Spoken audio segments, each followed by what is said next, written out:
You grew up in a place called Moscow. Do you know why it got that name? I think that there's two different stories about it. One is that there was a group of people. There was a lot of Russians. There were lots of Russians and Swedish people around, and that was one that the Russians had beaten out the Swedes to name it Moscow, and the other was that there was a bunch of people from a place called Moscow, Pennsylvania, and so it was actually named after Moscow, Pennsylvania. But actually, the town Moscow, Idaho, was originally when they first founded it. It was called Hog Heaven. Why Hog Heaven? Because it was a great place to raise pigs, and that was when the town was mostly men. And then they needed, like the West, they needed to get women out there.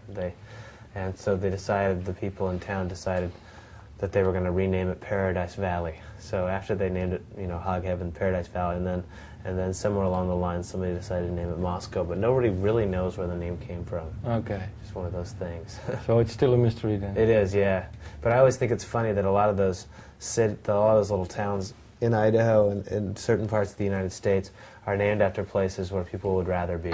Yeah. So Paris, Idaho is just south of where I'm from, and then around where I'm from, there's a bunch of little tiny towns named after famous schools in the east of the United States, like Harvard and Yale and Princeton, and these little towns around there, they're all named after those as well. So. Okay. So what does it tell you then about the place? That people actually want to be somewhere else? That's the thing about America that I think is always interesting, is that people don't necessarily want to be somewhere else, but they do believe that they can start something new based on something in the past, and take a little bit of that spark, from the old place, and bring it and kind of start up a new fire.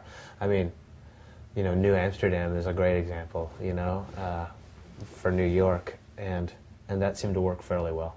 Okay. They named it New Amsterdam and then New York, so it's just funny. So. Yeah, well, I think York is even it's a really little town. Amsterdam is still pretty big, but York is. Well, I think people know New York better than they do York. Oh, for sure. Yeah.